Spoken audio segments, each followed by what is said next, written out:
The Subcommittee on Information Technology will come to order, and without objection, the Chair is authorized to declare a recess at any time.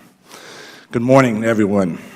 Every day, federal agencies face a barrage of attacks on their information systems from a number of different actors.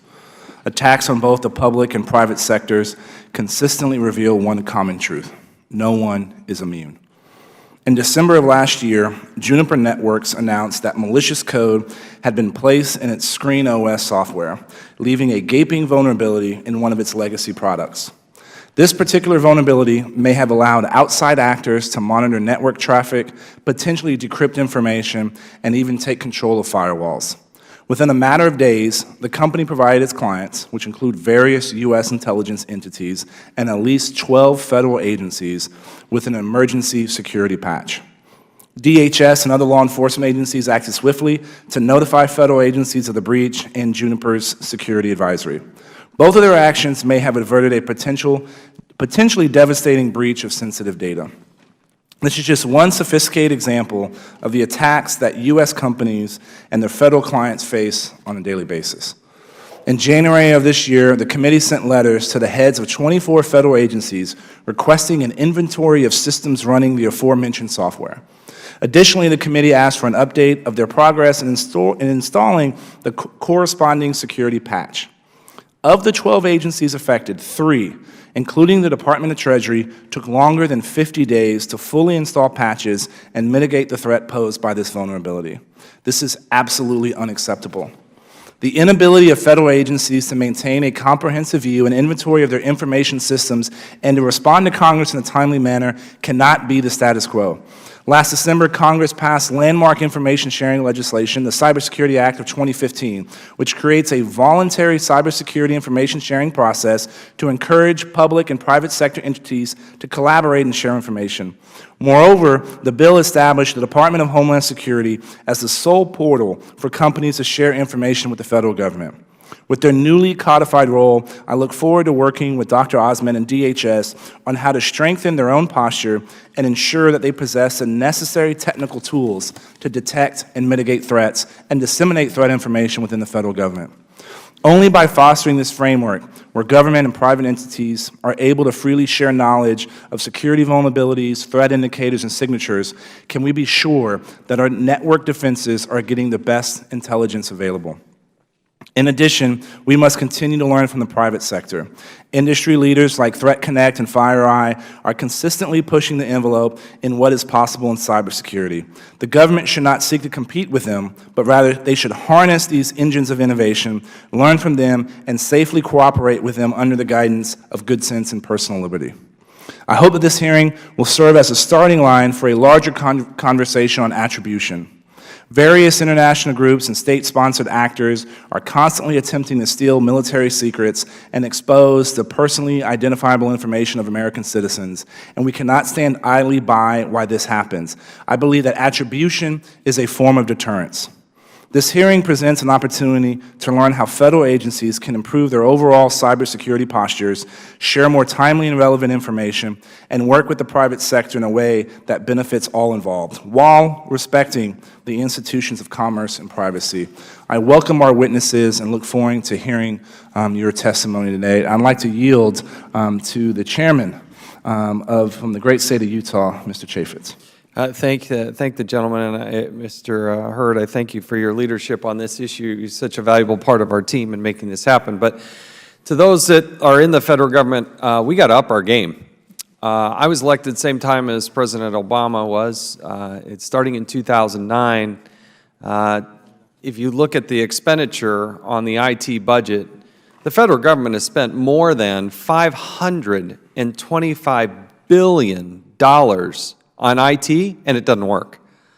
It doesn't work. And so I see that the president has a proposal. He needs another $3 billion, as if $525 billion wasn't enough. He needs $528 billion in order to actually solve these problems. I have a hard time believing that we're just $3 more billion away from actually solving this. I understand the predicament that we're in because, as best I can see on a macro level, we're spending about 70% of our $80+ billion a year now on legacy systems. And it is difficult, to say the least, on making that transition from those legacy systems to newer, more progressive, more secure networks, and using the basic software.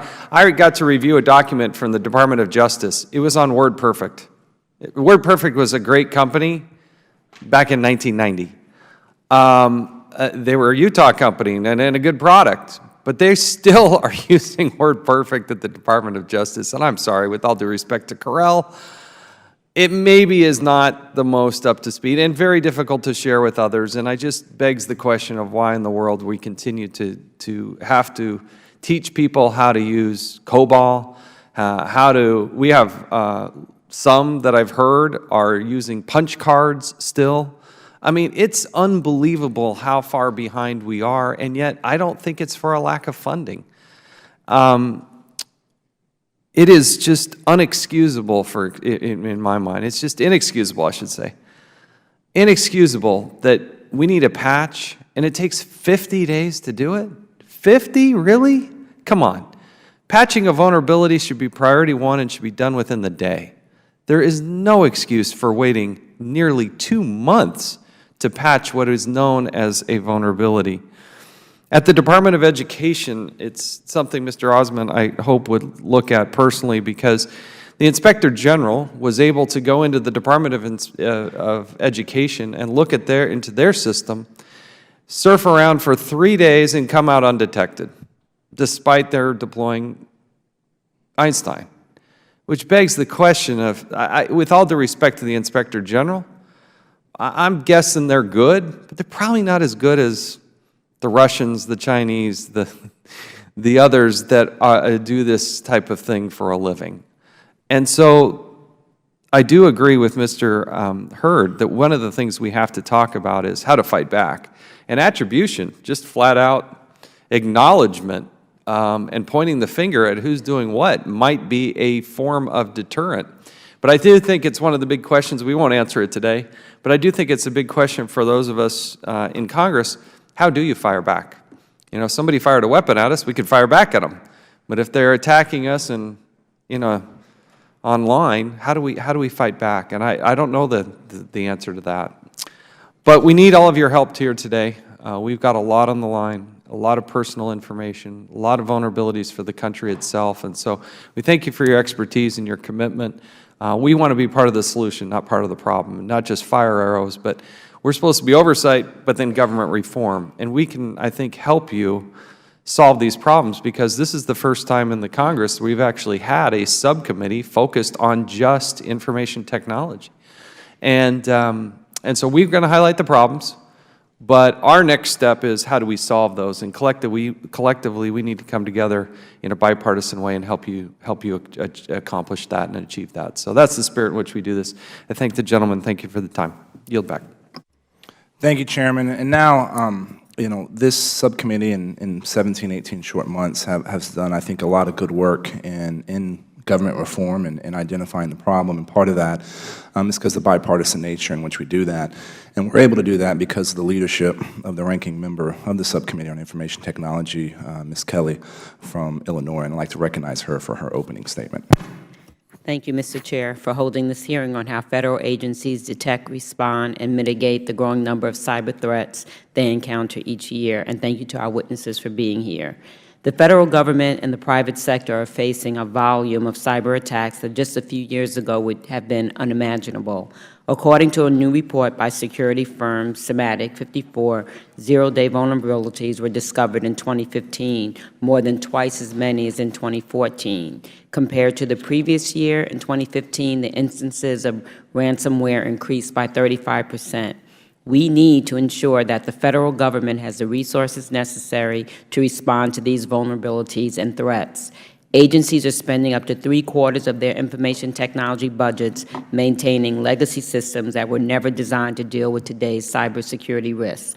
Adding to the problem is the increasing difficulties agencies are having in filling more than 10,000 vacant cyber positions across the federal government. As Tony Scott, the Chief Information Officer for the federal government, has said, and I quote, "We have a broad surface area of old, outdated technology that's hard to secure, expensive to operate, and on top of all of that, the skill set needed to maintain those systems are disappearing rather rapidly."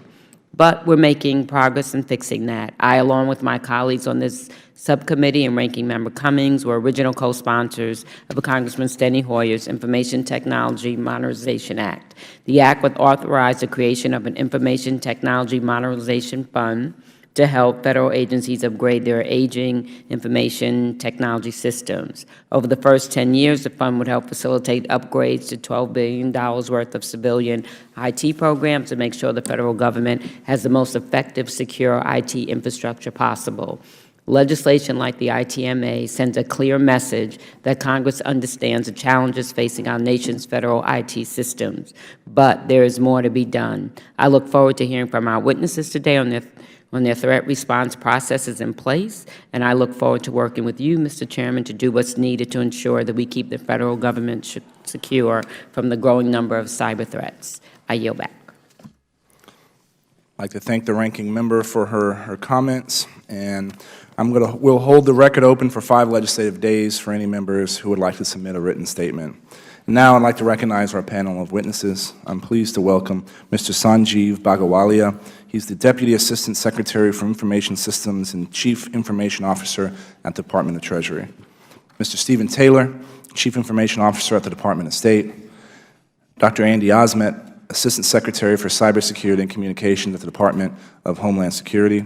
And Mr. Richard Barger, Chief Intelligence Officer at Threat Connect Incorporated. And I'd like to welcome you all. And pursuant to committee rules, all witnesses will be sworn in before they testify. So please rise and raise your right hands.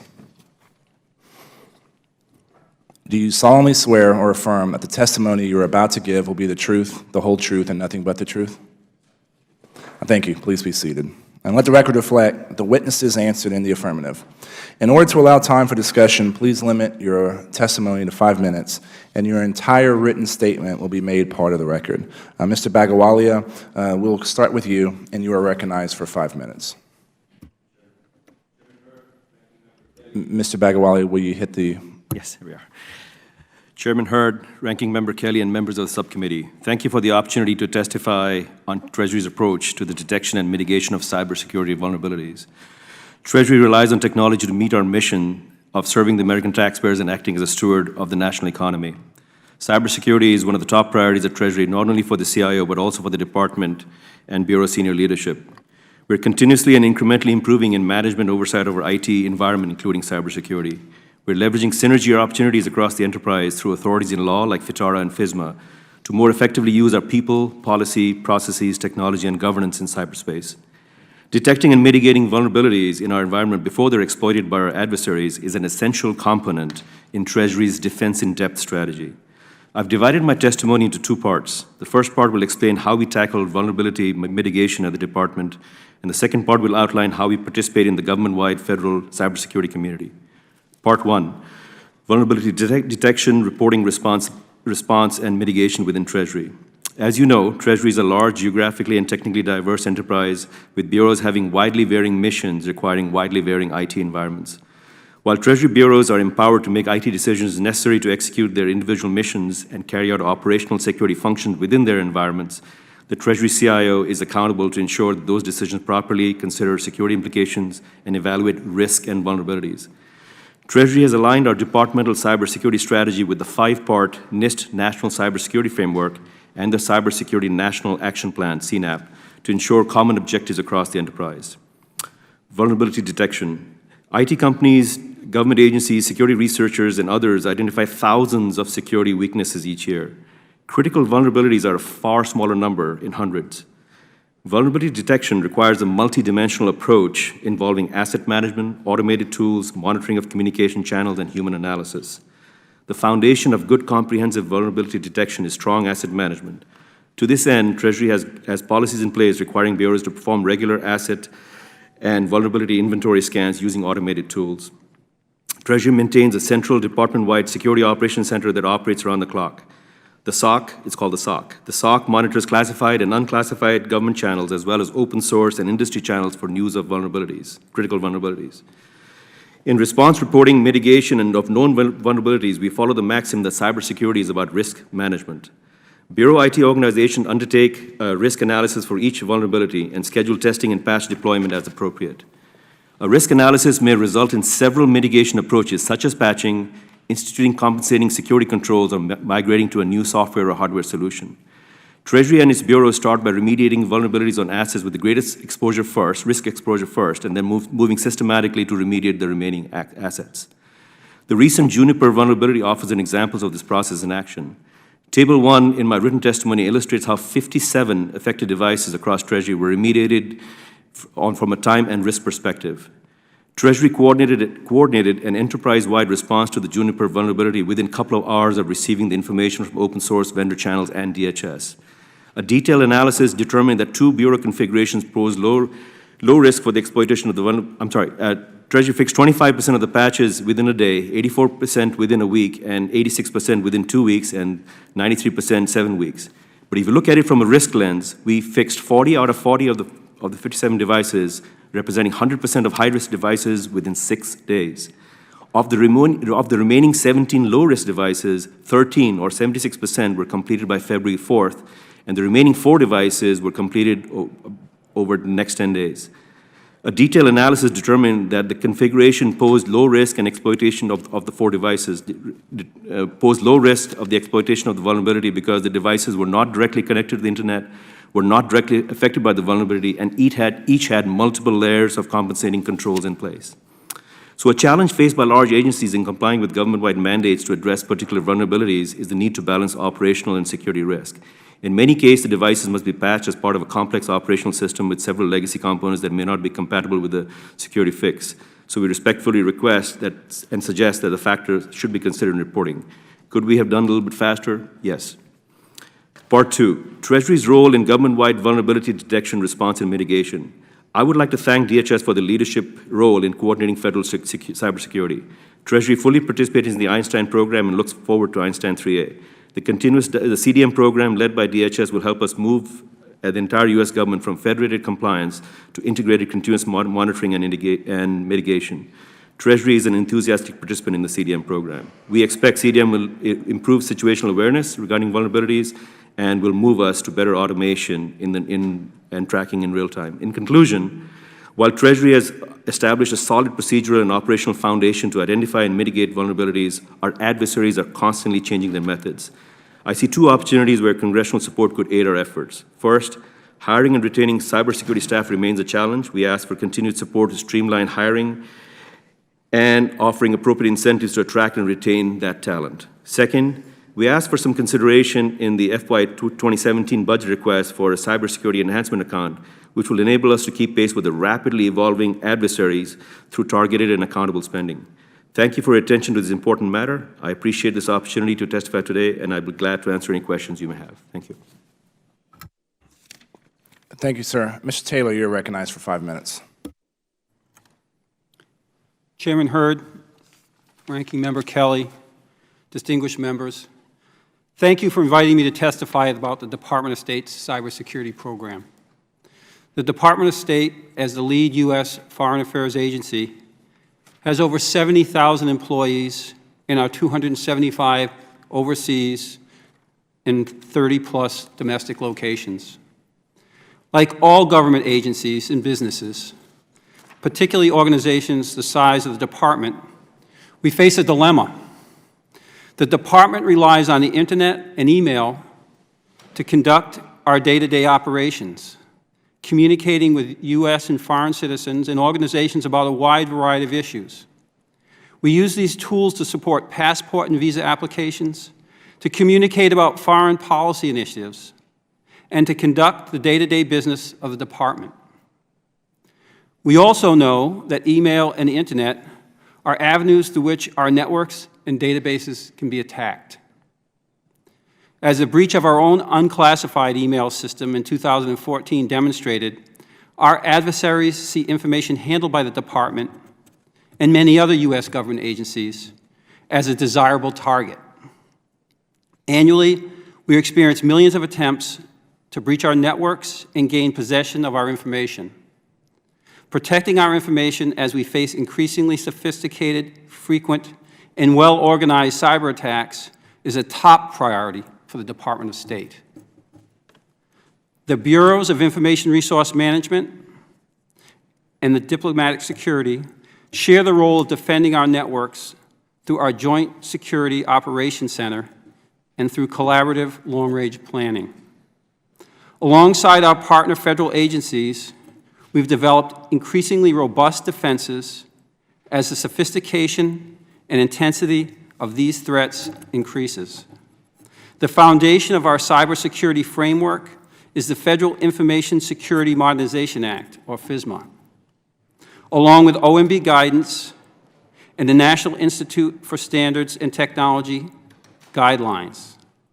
But we go far beyond these guidelines to protect our network and data while protecting the privacy and civil liberties. The Department of Homeland Security serves as the first line of defense by filtering our traffic through the Einstein system, which detects and blocks cyber attacks on federal agencies, and through its trusted internet connections and continuous diagnostics and mitigation initiatives. In addition, we monitor our networks with an extensive defensive tool set. We also make great efforts to educate our network users so that they themselves are defending our systems. Annually, the Department of State employees must complete security and privacy awareness training. In addition, network users must answer a security challenge question prior to logging onto the systems each and every day.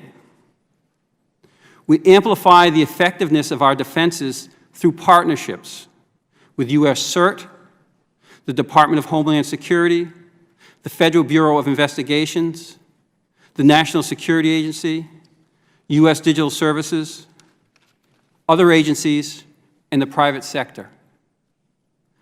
Our partners in the intelligence community, DHS, and other agencies in private sector perform penetration testing to ensure our defenses are capable of withstanding persistent attacks. They also provide us with a steady stream of information about probable sources, methods of attack, and recommended countermeasures. We recognize that intrusion is possible even with the best defenses. Today, we train and prepare for a wide range of cyber threats. Some can be contained by removing a hard drive, while others may require that we take a system offline. We are constantly working with our partners to defend against the known and evolving threats. Looking to the future, we're creating a safe zone between our data and the internet through segmentation of our networks, by re-engineering our business practices, and leveraging cloud services. The most powerful and promising tool for our defense are effective risk management, our public and private partnerships, clearly defined agency roles, effective information sharing, employee education, and of course, next generation technology. We appreciate the support on cybersecurity issues, and we look forward to working with Congress and our partners to defend our critical information and systems. Thank you. Thank you, Mr. Taylor. Dr. Osment, you're recognized for 5 minutes. Chairman Hurd, Ranking Member Kelly, and members of the committee, thank you for the opportunity to appear before you today. Recent compromises clearly demonstrate the challenge facing the federal government in protecting our systems and networks against sophisticated, agile, and persistent threats. Addressing these threats is an important shared responsibility. Today, I will focus on how we protect federal civilian departments and agencies. It's important to note that each agency is responsible for managing its own cybersecurity risk under the Federal Information Security Modernization Act, or FISMA 2014. My organization assists agencies in performing that risk management through 4 lines of effort. First, we provide cybersecurity protections where it is effective and cost-efficient. This baseline is principally provided by 2 programs. The Einstein program detects and blocks cyber attacks outside of agency perimeters. And the Continuous Diagnostics and Mitigation, or CDM, program provides tools for agencies to identify and prioritize vulnerabilities within their networks. Second, we measure and motivate agencies to implement best practices through risk assessments and targeted guidance. Third, we serve as a hub for cybersecurity information sharing between the government and the private sector through automated means whenever possible. And fourth, we provide incident response assistance to agencies. The committee is well aware that cybersecurity vulnerabilities are all too common. My organization serves a key role in helping agencies resolve significant vulnerabilities. Upon learning of a new vulnerability, our first priority is to rapidly promulgate actionable information to our partners. When a vulnerability is particularly critical, we hold an emergency interagency coordination call. These calls allow DHS to quickly convey key information to Chief Information Security Officers across the federal civilian government. Additionally, we share information through secure portals managed by our National Cybersecurity and Communications Integration Center, or NCIC.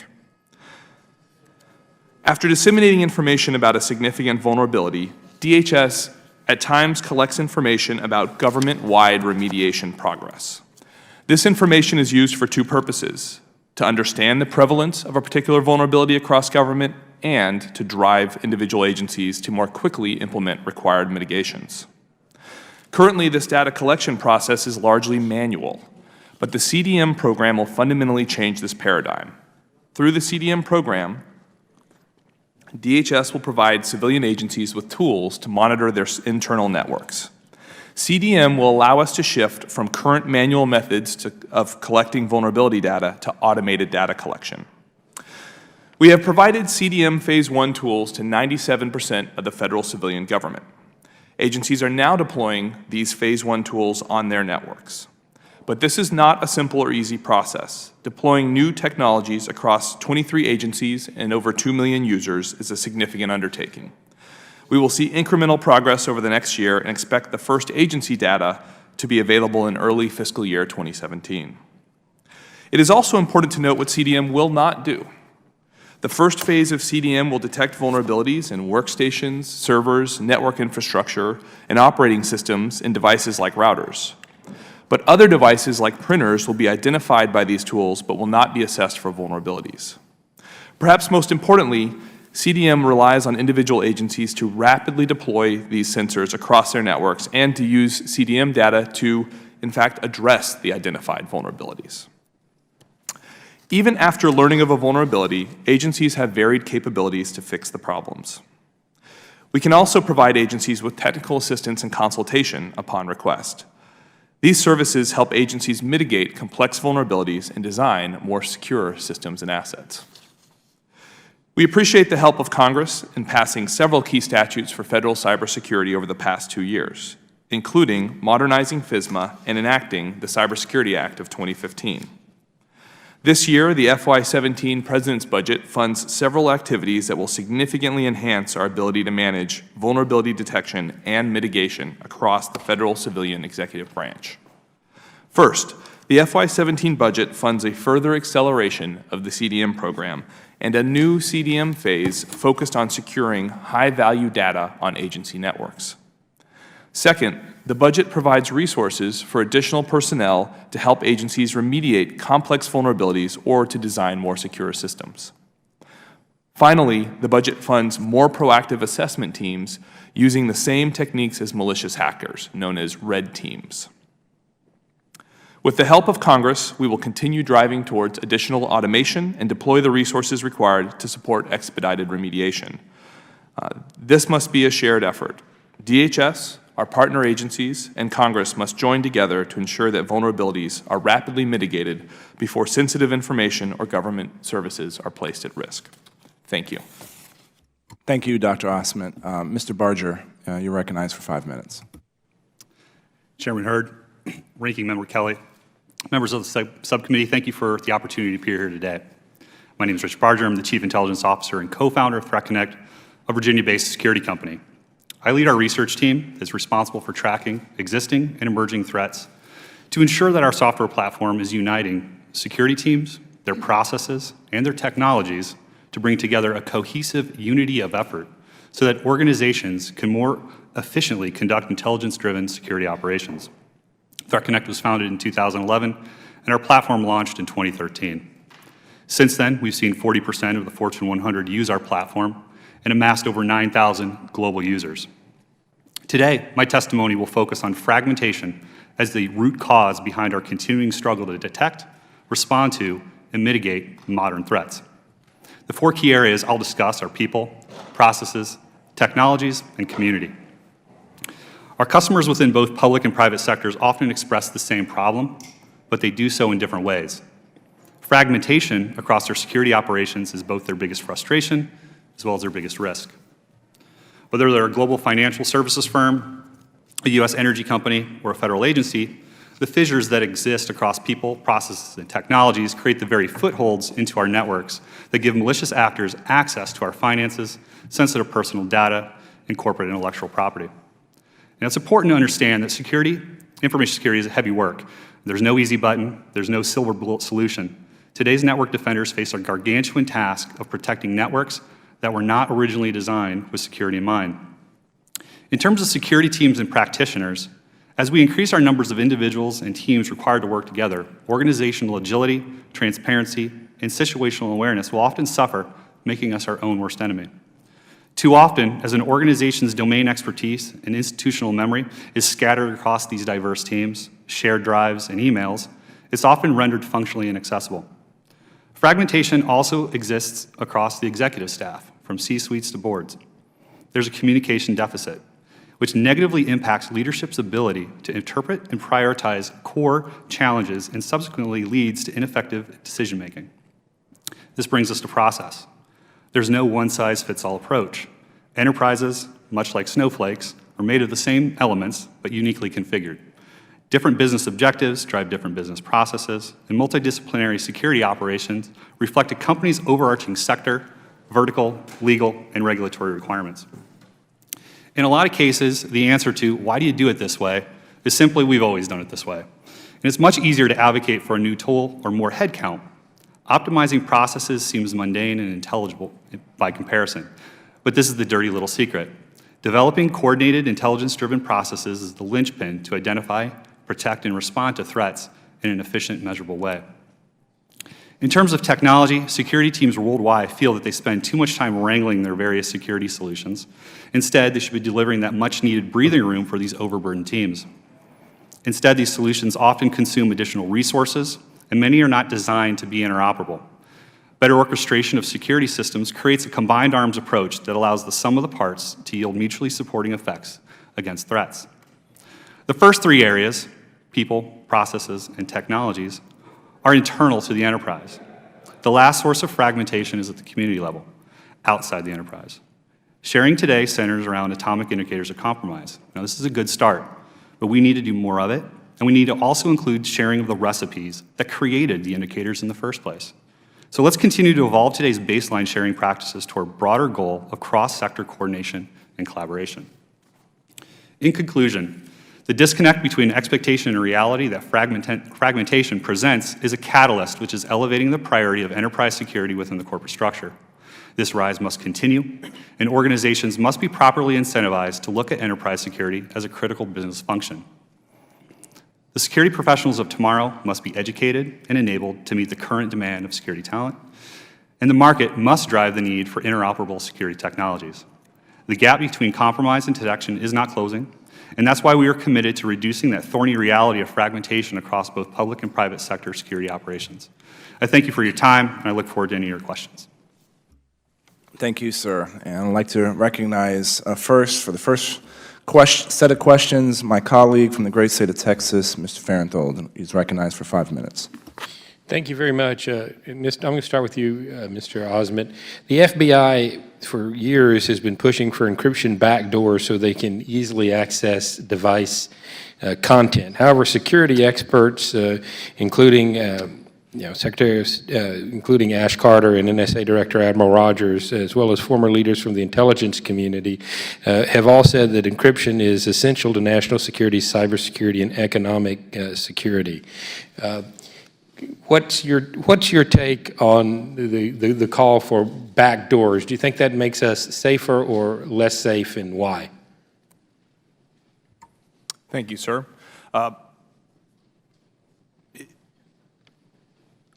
The administration has highlighted a number of times that this is a very complicated issue with legitimate and important perspectives on both sides of the issue. We do have law enforcement concerns and the need to access data from malicious adversaries, whether they be terrorists or criminals, to deter and catch those individuals responsible for malicious actions. At the same time, from a cybersecurity perspective, we want more broad and secure encryption and other technologies to be widely disseminated. I would reflect the administration's position here that we do need a national conversation on this issue, and I think it's important that Congress has taken this issue up and is focused on it. All right, all right, Mr. Barger, do you have a take on that?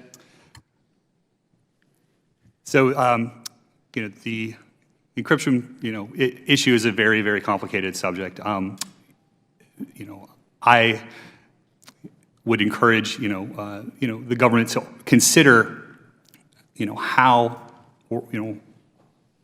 they should be able to conduct investigations in striking a balance between privacy and also the need. So we see that in the case of the San Bernardino terrorist's iPhone, that the FBI hired a hacker to break into, and the FBI won't tell us how they did it. Haven't they discovered a cyber vulnerability in iPhones that needs to be disclosed so it can be patched? Well, I don't necessarily know the situation, the sources and methods in which they applied to that, but it seems that they've found a creative workaround to the environmental conditions in which they were forced to operate and have been able to carry their investigation forward. Whether or not that was used with a specific vulnerability, I wouldn't know. All right, let's shift a little bit here to the Cybersecurity Information Sharing Act. And since DHS is kind of the hub, as you say, for that, what kind of success are we having in that? Are you tracking whether or not how many attacks have been shared that way, and whether companies are actually applying the information that's being shared there? Do we have some numbers on any successes or failures there? Yeah, Mr. Osment, that's clearly in your alley. Thank you, Representative. We have, as you know, the Congress passed this act in December of 2015 and gave DHS some fairly aggressive deadlines. I'm proud to report that we did meet those deadlines, and the system, the Secretary of Homeland Security formally certified that the system was live on March 17th of this year. We will grow this system incrementally. We are not going to reach all of the American economy in just a few months.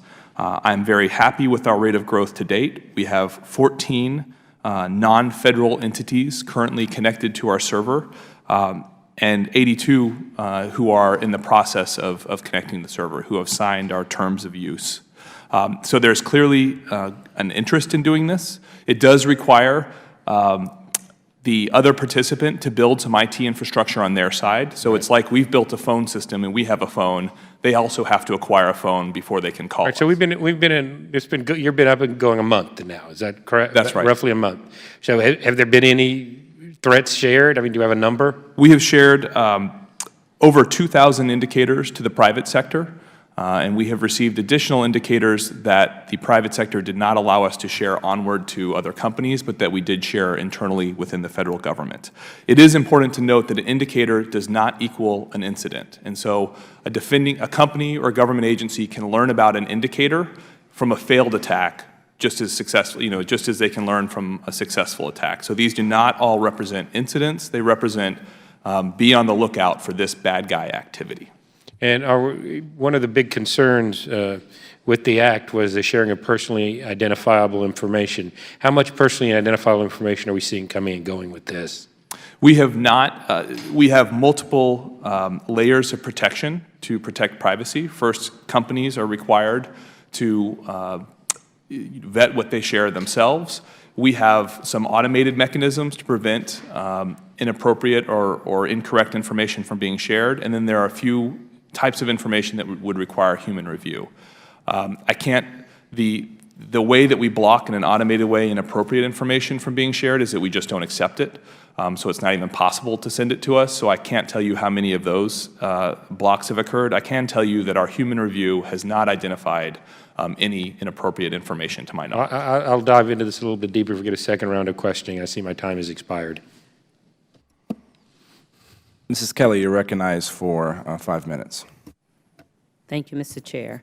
According to its website, the United States Computer Emergency Readiness Team, U.S. CERT, role is to, and I quote, lead efforts to improve the nation's cybersecurity posture, coordinate cyber information sharing, and proactively manage cyber risks to the nation.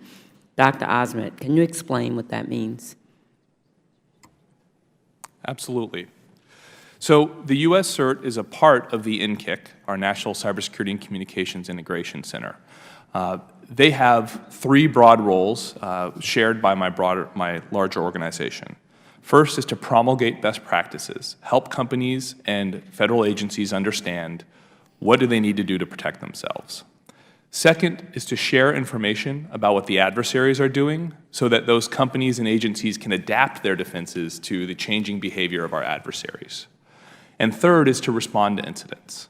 U.S. CERT will respond to incidents whether in the private sector or federal government or state, local, and tribal and territorial governments. We do that either by going on site, which we try to minimize because of the expense and overhead of doing it, or we can help remotely, sometimes just by analyzing the malicious software that was used in an intrusion, other times by giving more customized help to the situation.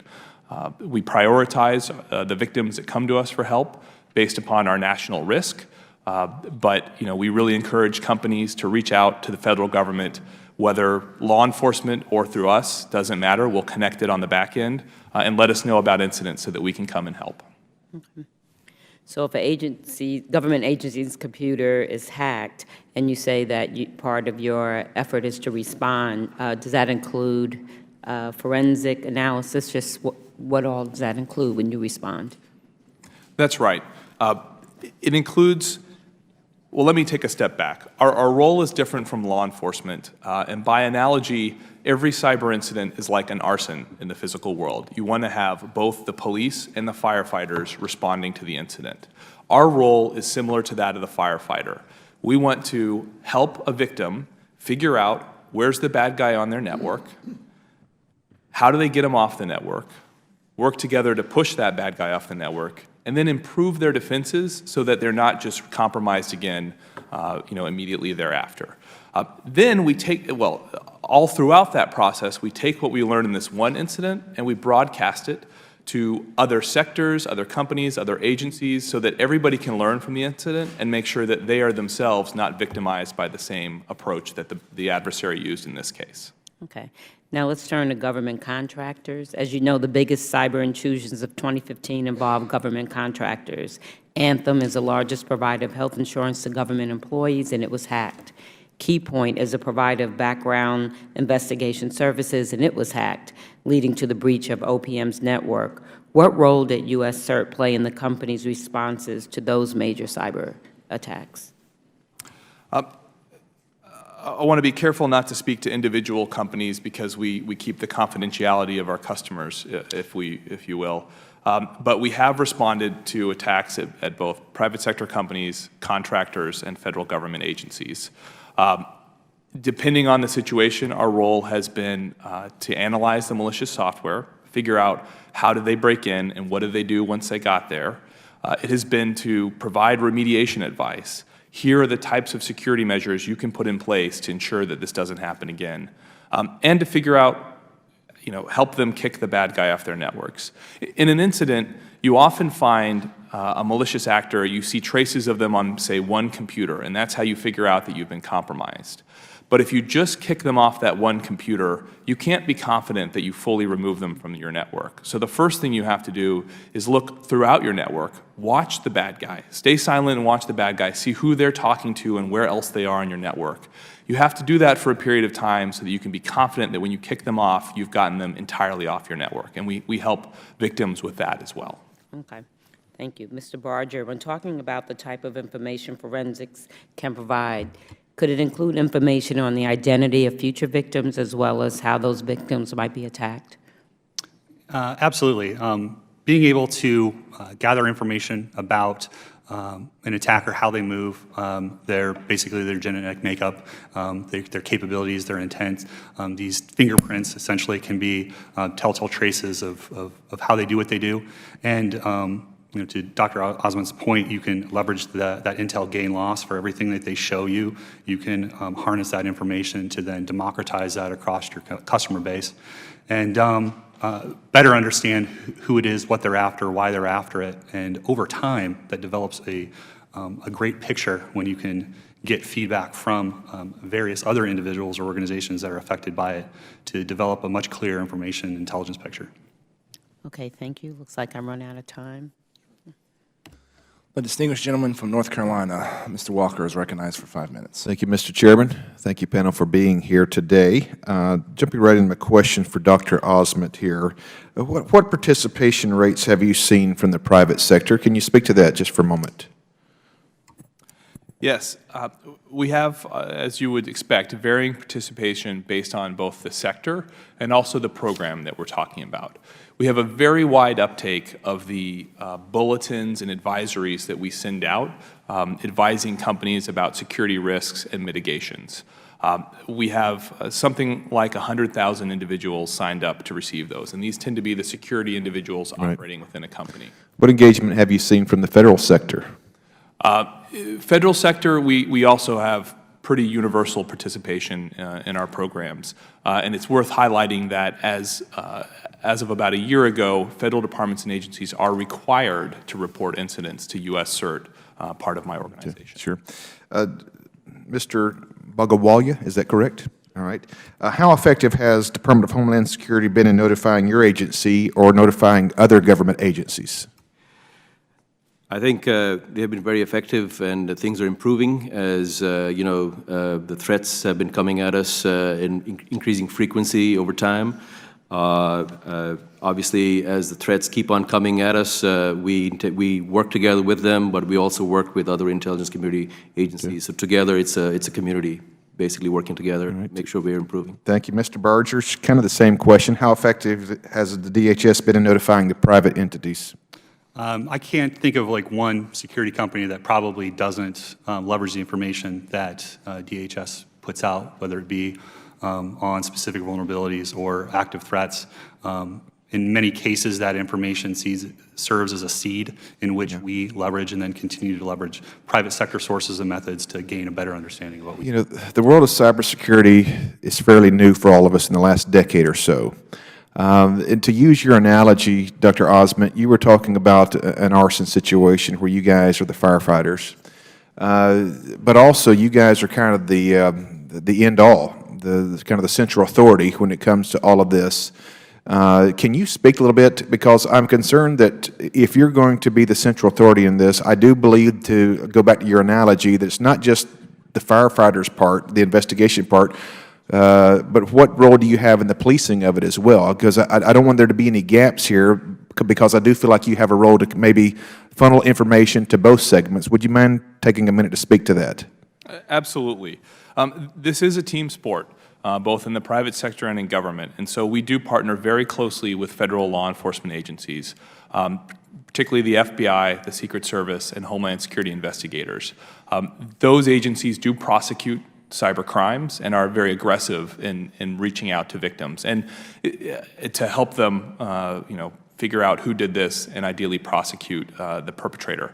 And we often we find out about incidents, and with the permission of the victim, we share that with law enforcement. They do the same. And so we may not find out directly from a victim. We may find out because the victim talked to law enforcement and told us. The larger point is, we want to make sure that we're getting this right since this is relatively new. In your role with the law, as the law says, CISA says you guys are the central authority in this. So it's very important that the communication is exactly where and what it needs to be and to whom this information needs to go to. You know, we don't want this to be the IRS or the EPA where there's decades of dysfunction. We have a chance at the ground level to make sure that the proper channels of communication to all the various departments or players in this is very important.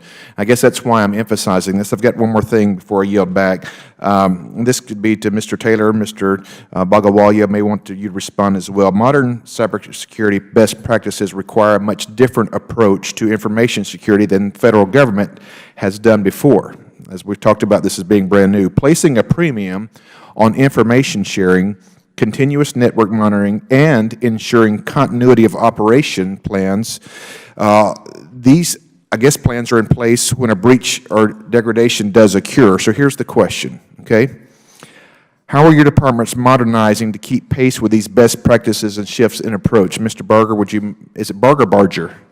Barger. Mr. Barger, would you address that? Best practices, shifts in approach when it comes to this information. Microphone, please. The best practices in terms of vulnerability management or sharing? Sharing information, yes, networking. So, you know, communities have different looks and feels, different participants, different requirements. And so being able to understand who your audience is, what their needs and their requirements are, helps foment more user growth, user engagement, and participation in that community. So not one size fits all approach in that regard. Well, my time has expired, so I will yield back to the chairman. Thank you. Now I'd like to recognize the gentleman from California, Mr. Liu, for his 5 minutes of questions. Thank you, Mr. Chair. Ms. Osmond, are you familiar with this document commissioned by the administration called Liberty and Security in a Changing World in 2013? It's a report and recommendations of the President's Review Group on Intelligence and Communications Technologies. I am familiar with it, sir, yes. And I'm going to read to you Recommendation 29, which says, we recommend that regarding encryption, the U.S. government should fully support and not undermine efforts to create encryption standards, not in any way subvert, undermine, weaken, or make vulnerable generally available commercial software, and increase the use of encryption, urge U.S. companies to do so in order to better protect data in transit, at rest, in the cloud, and in other storage. Do you agree with that recommendation? Sir, the issue of encryption is a really challenging one. And as you know, administration officials have highlighted a number of times, we have to weigh the balances of our law enforcement and counterterrorism needs with our desire and need to improve cybersecurity across the private sector and government. And so, you know, we're calling for a national conversation on this topic so that we can plot a way forward together, essentially. So do you agree or disagree with Recommendation 29? I think it is more complicated than one can simply agree or disagree to. I think we do. It is a decision. Let's get pretty specific. Do you believe that the U.S. government should not in any way subvert, undermine, weaken, or make vulnerable generally available commercial software? Do you disagree with that? So, sir, I think there's a lens here that any attempt, there are some people who perceive that any attempt to have court-ordered access to devices would be viewed as weakening software. If that's what you're referring to, that's really where I do think we need to have a national conversation to figure what are our goals as a nation. I'm going to, with permission, Chair, enter this document in the record. I just note that this document was really written from the angle of U.S. national security, and I think the proper frame for this debate is there is apparently some disagreement within the administration between law enforcement and U.S. national security, and my own view is we should not sacrifice U.S. national security nor our economy so that some law enforcement investigations can be made easier. Now let me ask you another question. Are you familiar with signaling system number 7 in a cell phone network, also known as SS7, and the flaws associated with it? Yes. And as you may know, hackers or foreign governments that can exploit SS7 can listen to phone conversations of cell phones as well as acquire text messages in real time. Do you agree with that? There are vulnerabilities that allow those accesses, yes, sir. Do you have a recommendation on how to fix that? These vulnerabilities were really first publicly highlighted in 2014. I think it's important to note that they are design vulnerabilities. So essentially, as the system is designed, you cannot fix it per se. What you can do is carriers can monitor their networks for suspicious activity and then block that suspicious activity. When these vulnerabilities were disclosed, we reached out immediately to the carriers. We are not a regulator. We do work with the carriers through a voluntary partnership. The carriers have assured us that they are taking this seriously and are looking for malicious activity. But frankly, I do share your very deep concern about this, and I was concerned by the fact that the hackers you collaborated with on 60 Minutes were so readily able to exploit that network. And so we are using this opportunity, frankly, to reach back out to the carriers and really push them to highlight progress. Thank you. Would you agree that if a person using the cell phone had end-to-end encryption for the text messages or end-to-end encryption for their voice data, that would mitigate this problem? It would mitigate some aspects of this problem if that were implemented. The other aspects, such as the ability to track location, would not be impacted. Got it. Thank you. I forget, Mr. Chairman, request to enter this into the record. I think, did I ask that? Maybe I did. Without objection. Okay, thank you. And with that, I yield back. Mr. Osment, how long have you been, Dr. Osment, excuse me, how long have you been at DHS? I've been at DHS for approximately 2 years now. Well, I'd like to thank you for your service. I know the job that you have is difficult, and I think you have had an exemplary time at DHS, and looking forward to continue working with you in the next few months. My question, I'd like to drill down on the Juniper breach. The Screen OS, there were several versions that were hacked. 6.30, version 17 through version 20. Were any of the versions that were vulnerable to the breach, were they supported by Juniper? Were security patches supported by Juniper? Are you aware? I'm not entirely sure. I believe that at least a number of those were out of service and no longer supported. I don't know about all. So when something is out of service, that means the vendor does not provide, patch updates, or this is saying, hey, you're operating on your own. We're not responsible for keeping this up to speed. Is that correct? Mr. Bagawalia, my question for you. 57 devices had the Juniper vulnerability, is that correct? Yes, sir. They were affected by the release versions in question in the Screen OS, yes. And do you agree that the vulnerable versions of the Screen OS software that's provided by Juniper is not supported by a vendor? The security updates were not supported by the vendor? We didn't know about whether it's not supported by the vendor, but we obviously, the moment we got the information from... Oh, no. Look, I'm not questioning about this. We can talk about the 4 devices that you thought were low vulnerability. My question is, why were you using versions of Juniper software Screen OS that was no longer supported by the vendor? And if I'm not mistaken, please correct me if I'm wrong, the vendor stopped supporting that software in 2013, 2014. Why was Department of Treasury still using software that wasn't being supported by the vendor? I'd have to get back to you in the exact detail as to how many of those devices were late on that version that was not supported as 2014. We obviously work continuously with not only DHS but with the vendor itself. Who give us but DHS doesn't have anything to do with supporting patching for software. No, it doesn't, but we are sharing... And the vendor has made it very clear that they're not going to continue to support that software, so what are you working with the vendor on? The vendor usually works with us to kind of figure out if there are any challenges with particular versions of software and so on and so forth. We have not looked at or been advised of any particular devices there that were behind. But nevertheless, the point is we should obviously be How be much keeping the versions up to software, date. you're the CIO for Treasury, correct? Yes, sir, I am. How much software are you using in Department of Treasury that's not supported by a vendor? We keep tabs on a lot of the legacy versions. That is, Do you have a number? How many systems are you running there are on Treasury? 329 systems, sir, overall in Treasury. Okay, and how many of the 329 systems that you're running are supported, are not supported, are systems provided by a vendor that is no longer supporting that version of the software that you're using?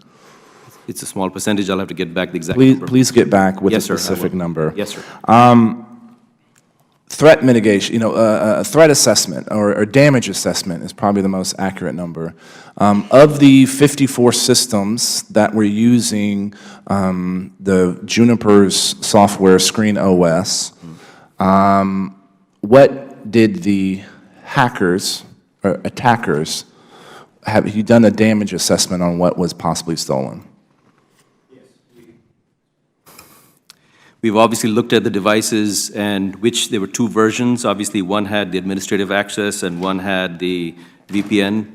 We looked at both of those devices and seen whether there was anything going on in those devices themselves.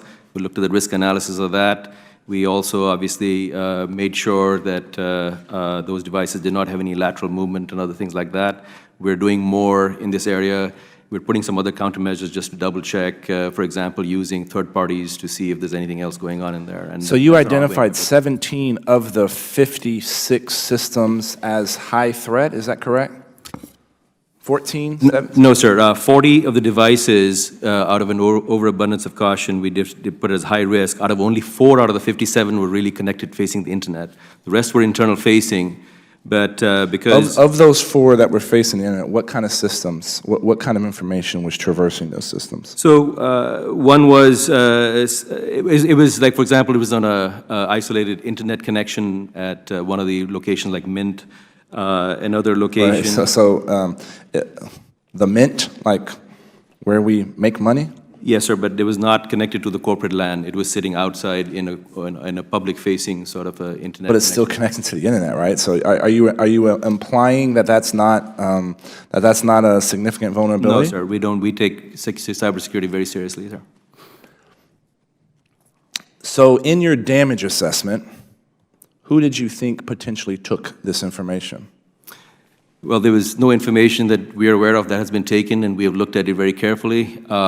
We obviously are obviously concerned if there's anything that's an external attempt, but there were multiple layers of security in terms of what we were watching, and out of the versions that we had, So nothing taken. you don't think anything was taken, but based on this vulnerability, you don't have to exfil data, right? If you're able to read, if you're able to decrypt encrypted information, then if you're capturing that encrypted network, the encrypted traffic traversing the network, you don't have to exfil it. So how would you know if something was taken or not? So, for example, on the 4 devices that are in question, they do not participate in the VPN connection at all, so there's no risk to that. So even if that was taken out, there was no issue there.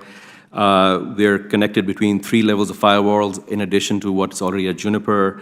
They're configured in such a way without giving the configuration away. There's sysadmins have special access to that. We were pretty confident, and we did a detailed risk analysis, and that's why we took a little bit of time to kind of, to your question, to really look into detail and make sure there's nothing going on. We absolutely appreciate your concern.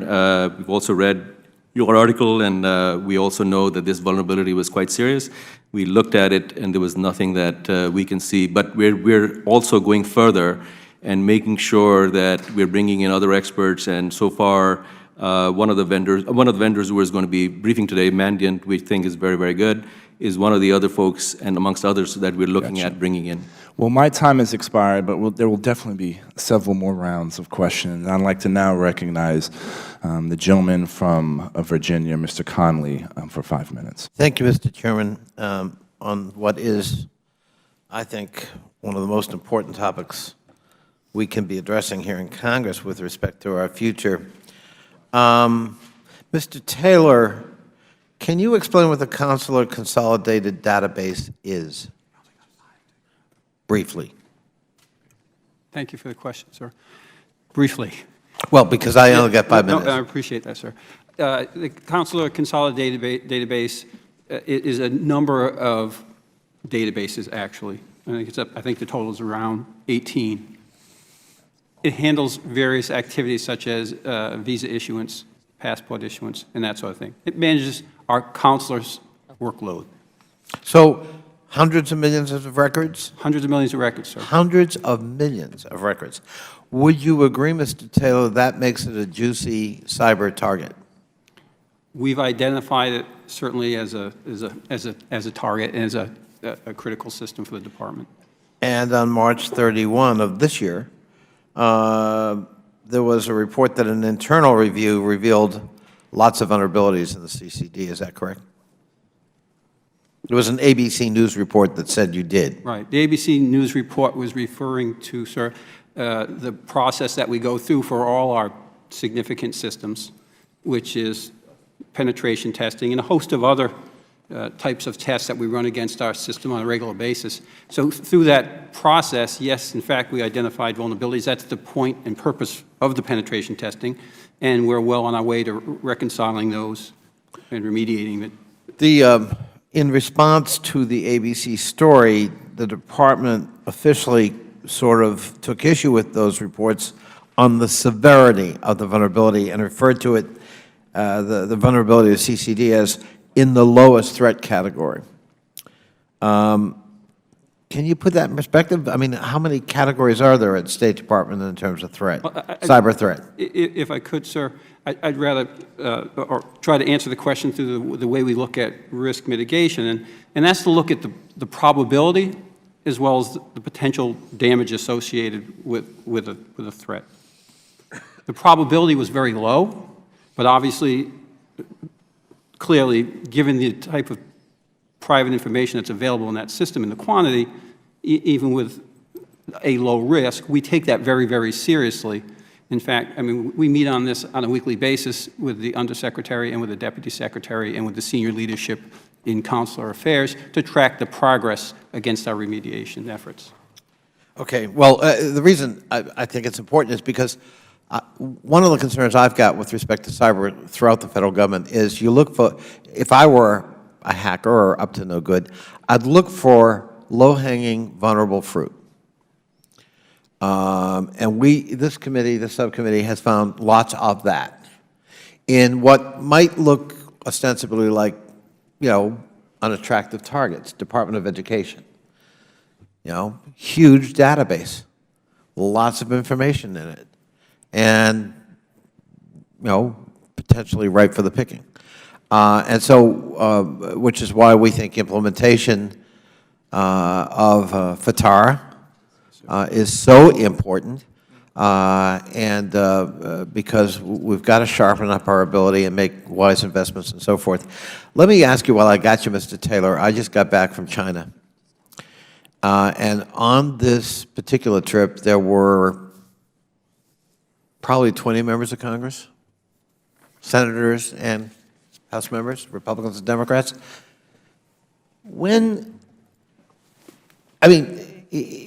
Everybody was told when we got there, you do understand that any device you bring will be compromised, period. Is it routine for the Department of State to provide counsel to members of Congress when they're traveling to places that have a known reputation with respect to cyber? Thank you, sir, for the question. I understand the question, but to be honest, it's a little outside my wheelhouse. I'm not sure if those briefings take place. Well, I would expect that Congress would receive those briefings either through our diplomatic security or another entity in state. It really isn't within the purview of the CIO responsibilities to do that. But you work for the State Department. I do, sir. Yeah.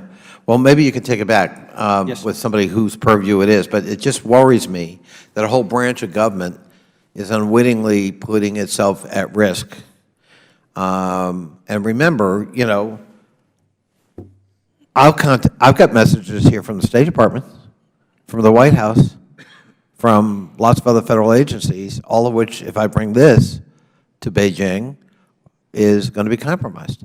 Yes, sir. And it just seems to me prudent measure for the executive branch to, if it isn't, to be more proactive in not only discouraging, but strongly providing guidance, quite explicit guidance to members of Congress, rather than have it be on our own.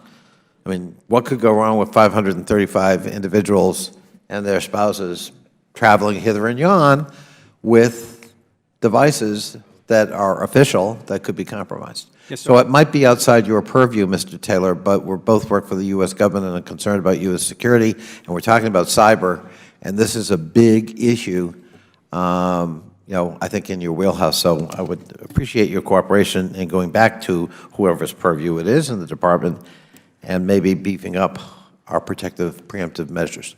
Yes, sir. I understand the question, and I will certainly take that back. Thank you. Thank you, Mr. Chairman. Thank you. And I'd like to recognize Mr. Blum for 5 minutes. Thank you, Chairman Hurd, and I'd like to thank the panelists for appearing here today to talk about this most important issue. Mr. Barger, in your testimony, you state that information is less a technical issue and more of a cultural issue. To me, this gets at the very importance of building trusting relationships. I'm from the private sector, and trust is so important. Without trust, it's hard to run an effective business.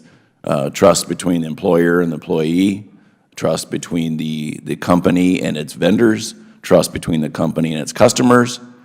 Trust to me is ultra important. And it gets to the importance of your statement of building trusting relationships between parties to ensure effective information sharing practices. In your opinion, is there a trust deficiency between the private sector and the public sector when it comes to the sharing of threat intelligence? In terms of efficiencies, I believe sharing in general within public sector as well as within private sector is still somewhat new, and everyone's feeling around the edges to figure out how to best approach it. I think with the Information Sharing Act 2015 kind of helped break the ice and give folks a renewed interest and focus in that area. In terms of private sector sharing, we find organizations are still challenged internally with communicating effectively, let alone some of the more advanced moves of sharing across parties or Bank A sharing with Bank B. But there's interest to get there. I think as the DHS and some of their initiatives are good starting points where there's a centralized area where folks can go. It would be the private sector has a thirst for information, and so as much information you can send our way is always appreciated. There is a willingness in the private sector, I agree, and I hear that time and time again. Is there something the government, the public sector can be doing to help facilitate this? Because there is that willingness, I agree with you. I think timeliness of reporting can help. I think that there's a optics and perceptions to how much value information is coming out of the government in terms of the flash to bang. There's many cases where private sector will be a few steps ahead of the government in terms of sharing some information, and then several weeks or months later, you'll get an FBI flash bulletin or a DHS report, which echoes some of the same details you already know. However, there's also instances where, like I pointed out earlier, where the information that may come out of DHS or FBI will serve as a seed or will shore up a loose end that private sector may have not necessarily figured out or understand fully, but that then fills in some of the blanks. I hear from the private sector also, sometimes the government is viewed as a black hole. And they deploy a fair number of assets, time, people's talent to obtain information, share it with the government, and never hear back. Never hear back. And that to them is a problem, and I'd say probably is a problem. Was the problem resolved? Was it helpful? Not. They just want to hear back. Yes. Any ideas there on what we can do to have a two-way communication street here versus give me, and hey, don't ask what happened with it. Correct. I am part of that group of folks who have shared information and into the black hole, if you will, and have wondered, was this effective? Do you need more? And then But what happens is over time, when you don't hear back, you just say, really, what's the point of me continuing this if I don't really understand the value? So having a thumbs up or a thumbs down or a quick got it, is always helpful, and I think lends to what you're talking about is improving that sharing relationship and that trust. Very good. I'll yield back the balance of my time, Mr. Chairman. I'd like to recognize Mr. Liu for another round of questions. Thank you, Mr. Chair. Question for Mr. Barger. Are you familiar with the SS7 flaw? I am not. Okay, that's fine. I will now go to Mr. Osmond. In February of this year, the New York Times published an article quoting Defense Secretary Ash Carter, and he is quoted in there regarding backdoors as saying the following: "Just to cut to the chase, I'm not a believer in backdoors or a single technical approach. I don't think it's realistic." Do you agree with his statement? I think part of the challenge here is an argument about what constitutes a backdoor or not. I think what I have heard from law enforcement agencies is that they hope for a solution that allows them court-ordered access without introducing vulnerabilities. I think if you are to introduce... Let me just stop you there. Do you believe it's technologically possible to put in a backdoor only for the good guys? I think there are solutions that add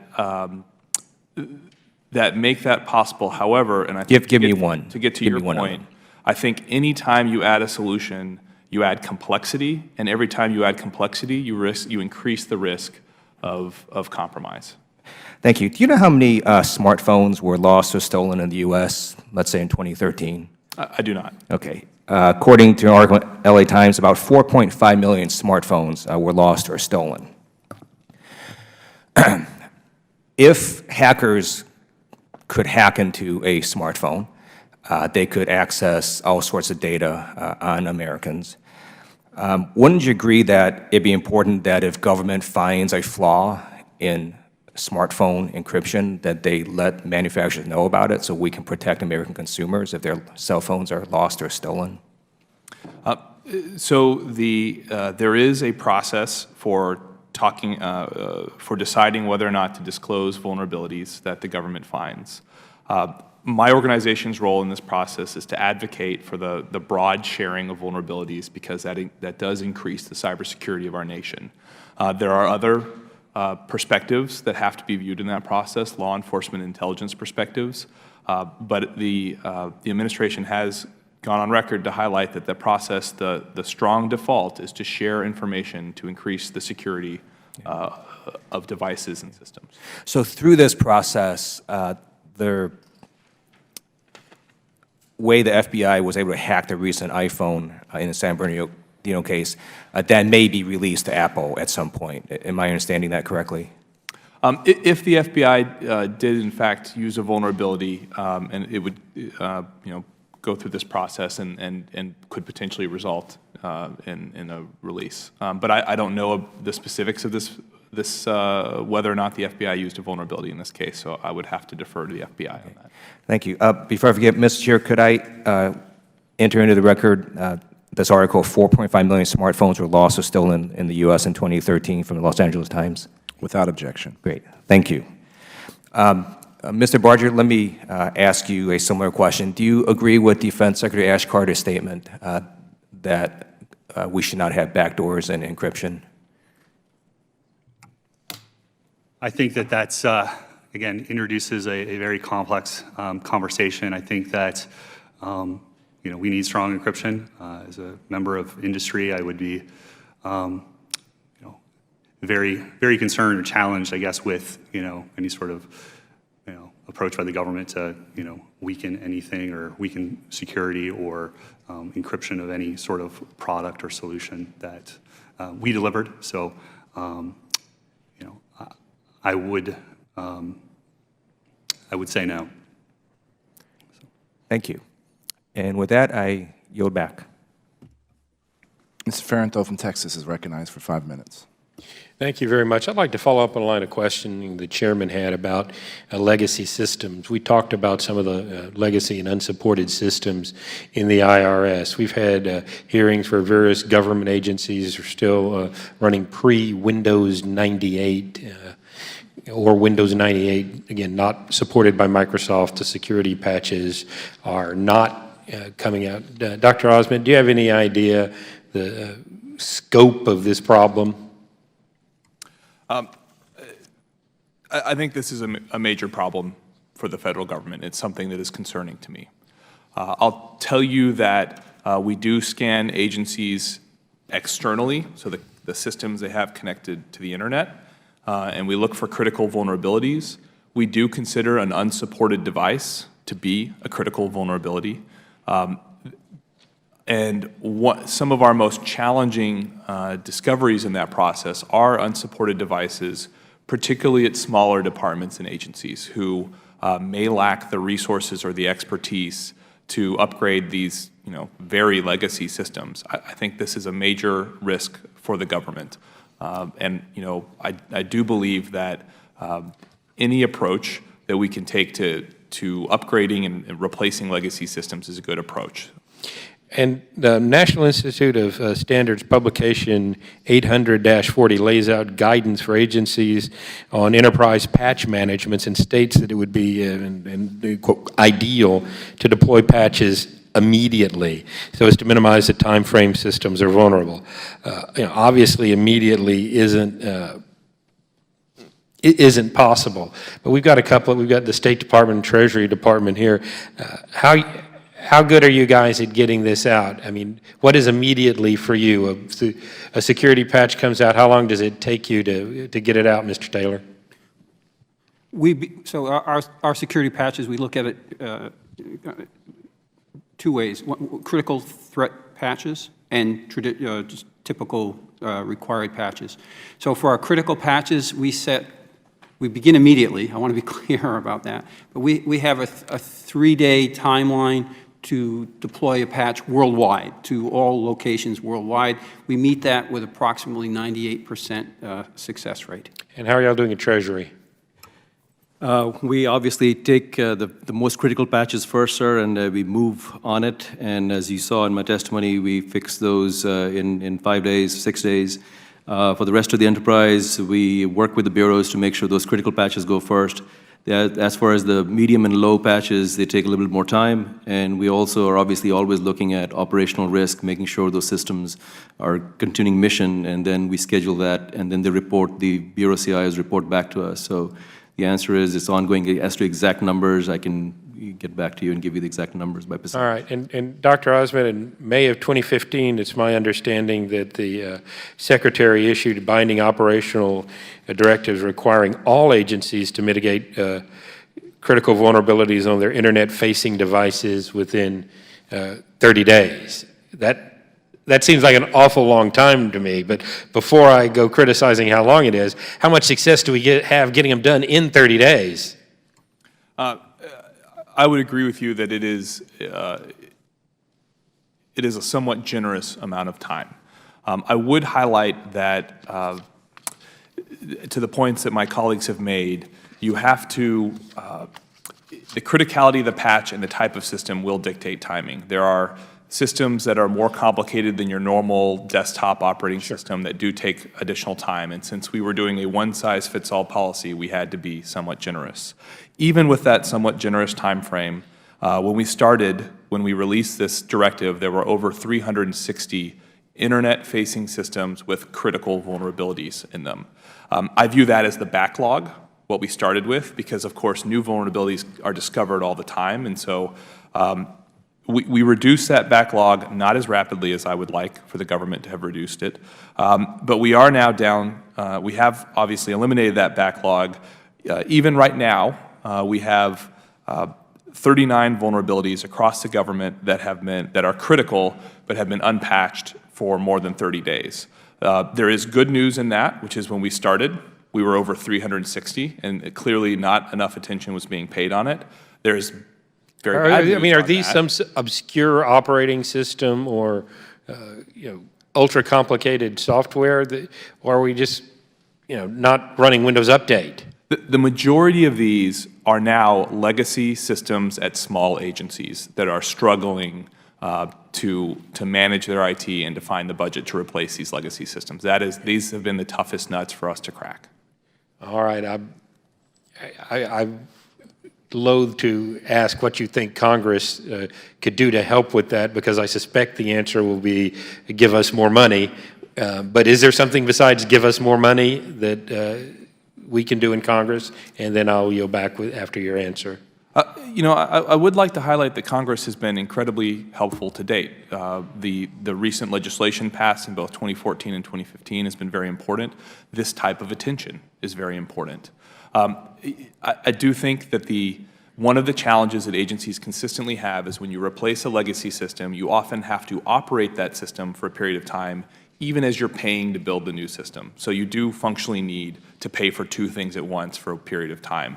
The IT modernization bill, sponsored in part by Representative Kelly, ranking member, would really assist with that because it would essentially give you that fund to temporarily support the building of a second system even as you operate the original older system. Thank you. I yield back. The ranking member from Illinois is recognized for 5 more minutes. Thank you. Mr. Bagliawalia? Yes, ma'am. Mr. Taylor, this question is for both of you. As the people with ultimate responsibility for the security of your agency's computer networks, I imagined that you would welcome any information that would help you with cyber defense. If a company that plays a critical role in your agency's mission was hacked, would knowing how that hack happened help you to do your job? Yes, we work with a lot of vendors, and we obviously work very closely with them. I believe the cyber climate, the way things are in the prevailing world, we work together as a team, and we look out for each other. We're all in this boat together, and that's the way that we want to manage this. We share information also across not only the government, not only with DHS, but with the law enforcement and intelligence community. I myself came from the law enforcement intelligence community myself, and I can tell you that, and have come from industry, we are in a different world now, and the adversary is growing in sophistication, volume, brazenness, and impact and frequency. So if that's the case, the only way we can do this together is to work together and make this thing happen. So absolutely, ma'am. Okay. Mr. Taylor? Thank you for the question. Partnership is the basis of our cyber defense. We learned that in 2014 when we had our challenges with our unclassified email. We reached out to DHS, we reached out to NSA, we got wonderful support for the FBI.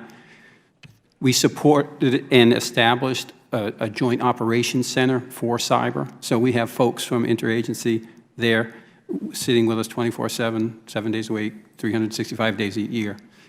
We receive threat and mitigation information from just a host of partners. It would not be possible for the Department of State or any other agency to successfully defend their systems without support, without continuing information, both threat information and mitigation information from private sector and public. We recognize that. As I said, that's a keystone to our. What means do you have, and this is for both of you, to learn about the details about a hack of one of your contractors? How do you learn about that? We work very, very closely, first of all, with our vendors in terms of our governance, that they have to tell us what's going on, and I think in that regard, we watch that. We monitor classified and unclassified channels, including the vendor community from our Security Operations Center that looks for that.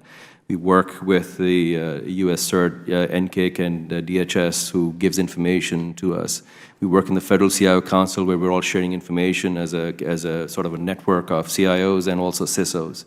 We also work within our folks and our staff who have sort of an organic network, and I don't want to underplay the importance of that organic network that's looking out. I think we're doing a pretty good job there. And Mr. Taylor, you would agree with Absolutely, and we actively maintain our relationship with our vendors. I travel regularly. We meet with them regularly. Thank you. Mr. Osment, just 2 quick yes or no's. Are government contractors required to share detailed forensic analysis about attempted or successful cyber attacks? Yes or no? Not in general. There may be some specific contracts where that's required. Okay. Are government contractors required to notify the FBI if they are the victims of a successful cyber attack? Yes or no? Again, not in general. There may be specific contracts. Are there examples where U.S. CERT has offered its services to government contractors who were hacked and the company declined the offer? Not to my knowledge. I don't believe so. Okay, so, all right, then. Thank you, and I yield back. Mr. Bagawalia, some very basic questions, and apologize for not knowing the answer to this. At Treasury, what floor does the Secretary of Treasury sit? Main Treasury, third floor, sir. And where do you sit? I sit in the one of the buildings next to the main Treasury. Do you have budgetary and operational control? I'm assuming there's a CIO specifically for IRS, right? There's a separate CIO for IRS, yes, sir. Does that person report to you? No, it does not report to the commissioner, but he has a dotted line to under FITARA that I've given him some CXO commitments that he has to report with me and work with me. But isn't part of FITARA to empower you to have control over the entire organization? Yes, sir. The department has the authority, and I'm working very closely with the Bureau CIOs to make the mission happen. CDFI, what is that? It's one of the consolidated funds that is a smaller program that sits within the departmental offices. So earlier this year or late last year, we sent a letter, this committee sent a letter to every agency asking for an update or asking for a review of legacy hardware and legacy software. And thank you, you get back to us, and I know I asked a question earlier about old systems. I have 8 pages worth of information. Some of this software, when we asked when was the last date of support, the answer was unknown because the vendor is no longer in business. Some of the other software is stopped being supported in 2007, and then we asked the question, if no longer supported by vendor, how is it supported? The reply was unsupported, IRS assumes expired product risk. Now, I'm not going to go through each one of these, but my question is, do you, as the CIO of Treasury, have the authority to go through, identify which one of these are high risk, and figuring out why and moving away from unsupported software?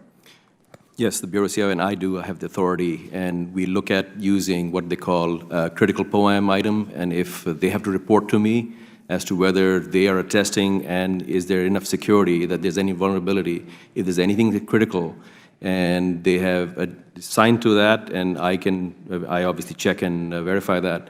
If they have not done that, I have the authority to turn it off, and so do they. And obviously, this particular system, I'll have to take a look at what it is. Look, we're going to get into a much larger conversation at some other point about this, but some of these systems that stopped being supported in 2013 deal with software to manage cell phone communications, right? So this is, to me, that would be a high priority vulnerability or a system that should be of high priority to ensure that, and again, the federal government shouldn't be in the business of providing support to products.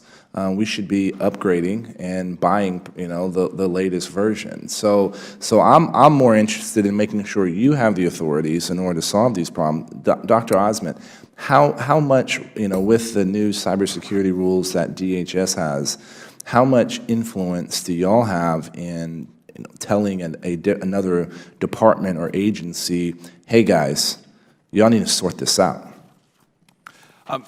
The new authorities that Congress have provided us, and frankly the congressional attention on this issue, have really dramatically helped us more deeply engage with departments and agencies. We focus on working collaboratively with those departments and agencies, essentially because when they trust us, we can accomplish more together. Right. And we also look at OMB holding agencies accountable, and together we really work to improve. Dr. Osment, do you have a list of all the unsupported software that's being used across the 24 CFO agencies?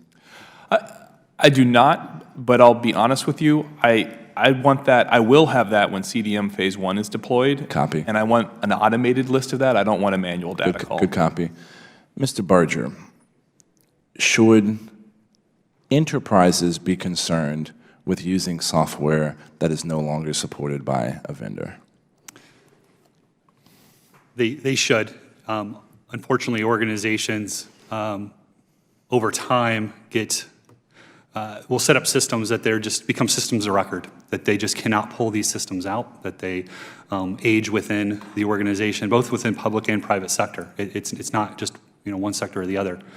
And so it's very hard to necessarily pull them out if you consider some medical devices are FDA regulated. So if you were to patch them, in some cases you change that, that regulation.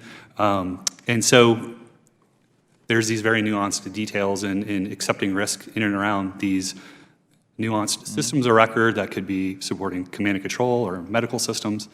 And so there can be creative workarounds that are put in place, be it policies or solutions that can help manage that risk a little better. But so no, thank you for that. And my next question, kind of shifting gears slightly, can a enterprise do proper damage assessment without understanding who the threat actor was? So as a former analyst, I am always appreciative of as much information as possible so that I can use that informed basis to make better decisions. So I think to your point in and around attribution, that sort of information always helps to understand what the adversary's motivations are, because that can frame how I respond and subsequent decisions down the line, be it technical or non-technical types of responses. So would this be a fair statement that understanding who the attacker is, we can do better damage assessment? Absolutely, it's an integral part. I mean, one of the first questions everybody asks when you're the bearer of bad news and there's a breach is, who did it, or why. The boss always wants to know that. And so understanding that can, again, help frame how you respond in the decision-making cycle afterwards. When it comes to the Juniper Screen OS breach, do you have opinions on who was responsible? These are personal opinions and not necessarily rooted in fact, but if just casually reading. The record reflects that. Roger, okay. So, if you look at the type of vulnerabilities potentially introduced and for the term in which they're reporting that, I could think of a handful of nation-state entities that would leverage key weakening and an administrative backdoor for core infrastructure, in that core infrastructure is kind of one of those more strategic areas of the domain, if you will, the contested domain, that if you lay up in there, you can do quite a bit in terms of exploitation. So let's talk about the nature of the Juniper Screen OS breach. Source code was manipulated, correct? From what I understand, correct. And code was inserted in the source code used for Screen OS. Is that your understanding? From what I understand, correct. How difficult is it to do that? I would imagine if it were, for me, is putting on my bad guy hat, that I would have to have a significant understanding of how that system works, as well as a very robust quality assurance capability to make. But when you're designing software, protecting, ensuring that your source code cannot be seen, is a pretty key. That's a key software development. Correct. That's what I was driving at. Is that there had been a robust team that would be able to make sure that implant or that key weakening was not detected for the term that's being reported. Could Juniper have protected its source code better? I don't know enough about their development process and their internal security to be able to say that, but So based on your experience and this is your personal observation, it was a state actor, it was an entity supported by a nation state. I would certainly think that a criminal or ideological group probably wouldn't have necessarily the resources or the motivation to leverage that type of attack. Why or where, and maybe Dr. Osment, this is a better question directed to you. Who is responsible in the federal government for attribution? We look to the intelligence community, so the Director of National Intelligence for attribution. So D&I is the one responsible for making attribution, even in a case when it's a breach of a private sector entity. That's right. But that private sector entity could make it aware, right? Because that private, if a private sector company is hacked, they'll bring in, they'll probably reach out to some federal government agencies, whether it's DHS, it should be DHS now after the Cybersecurity Act of 2015.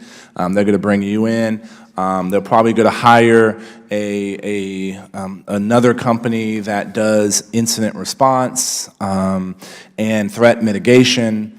But are there barriers from having the company that's hacked from articulating who they believe was responsible for the breach? No, any company could point to anybody if they had a view on the perpetrator. Why, and this is my opinion now, I feel like in this case of the Juniper Screen OS hack, people have been reticent to do attribution, even general attribution. Do you have an opinion on that, Dr. Osment and Mr. Barger? I'm going to ask you the same question. You know, I don't, other than to say that the government has historically been has used attribution in a fairly relatively few cases, and so I don't view it as unusual that the government has not attributed this particular incident. That's it. Copy. I will now recognize my friend from California, the distinguished gentleman, Mr. Liu, for another round of questions. Thank you, Mr. Chair. My understanding is that Juniper was invited to testify, but they refused to come. I just want to note for the record that well, let me first ask a question. Ms. Osment, is Juniper a government contractor? I don't know for sure. I would assume that they are. I do want to highlight that they're a victim here, and that from our perspective, we ask all IT vendors to give us advance notice when they're making a major patch so that we can amplify their patch announcement and make sure that it reaches the public and private sector, that everybody who knows needs to know about it. In this case, they did notify us in advance and that they were developing a major patch, and I think they did a very responsible job of this, and I salute them for working hard to make sure that all of their customers were aware of this vulnerability and helping us amplify their message as well. I note for the record that Juniper had their systems breached. I find it disrespectful that they did not come here to testify, and it insinuates they have something to hide. So let me ask some questions for Mr. Bagawalia. I'm trying to understand your agency's response to the breaches of Juniper. My understanding is that within 1 week, 48 out of the 57 affected systems on Treasury's network were patched. Is that correct? Yes, sir. But for the other 9, it took, from my understanding, another 2 months. What's the reason that took that amount of time? We made a risk-based decision, and we found that out of those devices, first of all, only 4 of those 57 were internet-facing. Everything inside had many layers of firewalls. We found that of those devices, a certain amount did not even have the VPN vulnerability as such. So we looked at that and made a risk-based decision at one of the bureaus to delay the patch. And the others were mitigated in terms of compensating controls that they had in place. So it was done a little bit later. Obviously, in retrospect, one could look at balancing mission and risk, and we could have gone a little faster, but it was basically low risk for the devices that were done after the first week. So, when I patch something on my computer, it's, I don't know, a few minutes. Are these very complicated patches? Are these something that takes a long time? I'm trying to understand why it just wouldn't have been done rather quickly. Yes, sir. Let me just, as an engineer, we obviously look at first what is the risk analysis as to what the thing is. We understood the details of this once we were told what the thing was and exactly what the vendor was saying and what DHS told us. We went and looked at what the risk analysis is on our network. We looked at where they were facing a lot of these configurations without giving them away. We have multiple layers of firewalls and protection and proxying and all kinds of various means that allows sort of a maze of things that we do to basically confuse anyone from getting in. And third, 5 of those devices didn't even have the VPN vulnerability. So even if they decrypted, there's nothing to decrypt. We actually covered that. So it just, if you look at it in isolation, obviously one can always look at something being a little faster, but we always balance operational risk because think of it as a neighborhood, gated community, and then you get in, and then you got multiple layers of firewalls and a backbone network that had 1 or 2 of these devices between many layers just to get into that. And beyond that, there were various firewall subdivisions, and these were deeply embedded inside those firewall divisions. So to get to those would require a lot of compromise before someone gets in. So we looked at that, and based on that, it was made, the risk-based decision was made.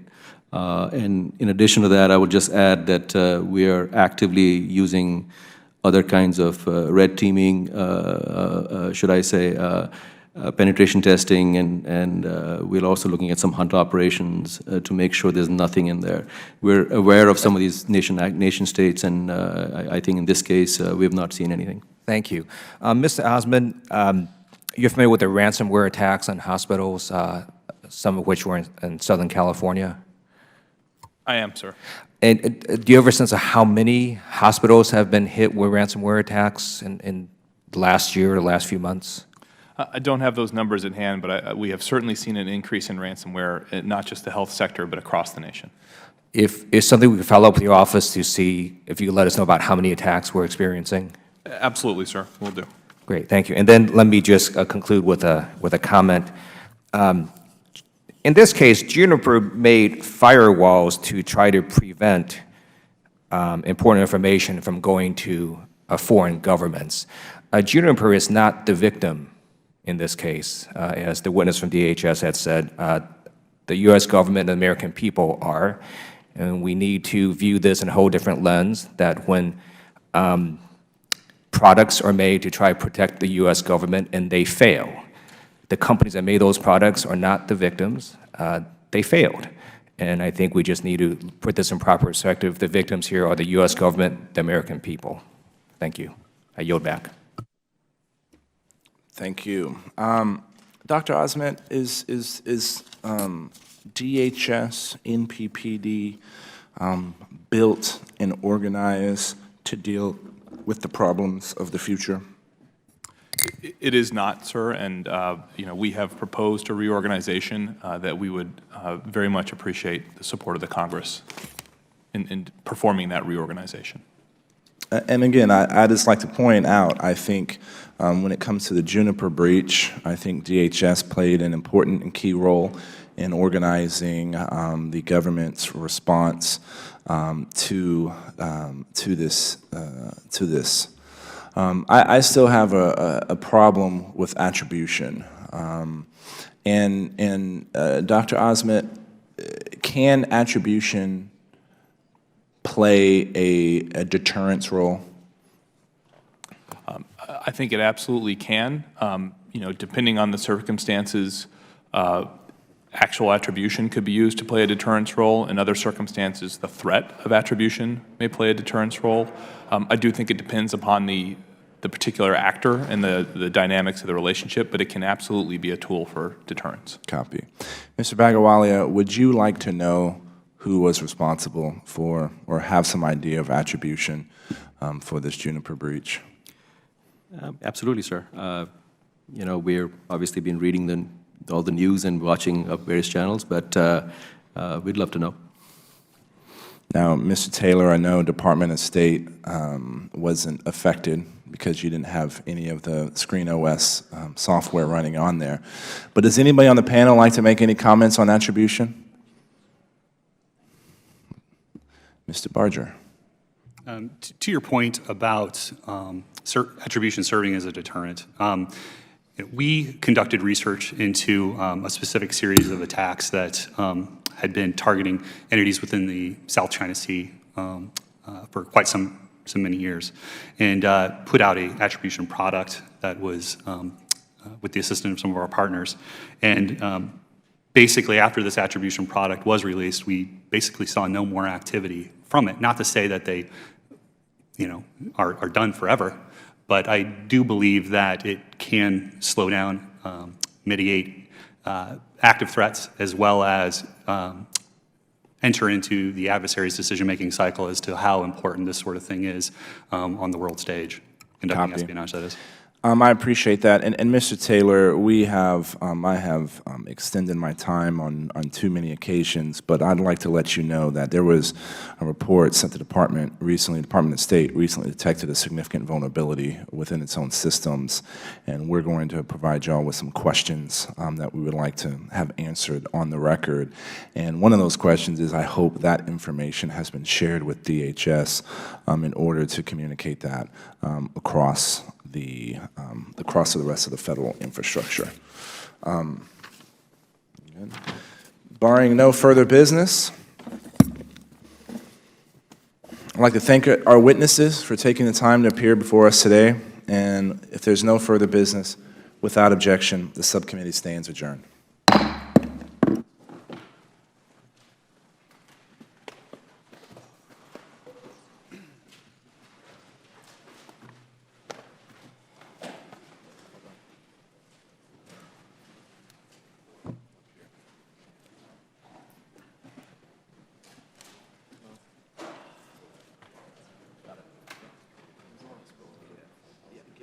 Give me 1 second. Let me say.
Hey, good stuff today. Yeah, no problem. Of course.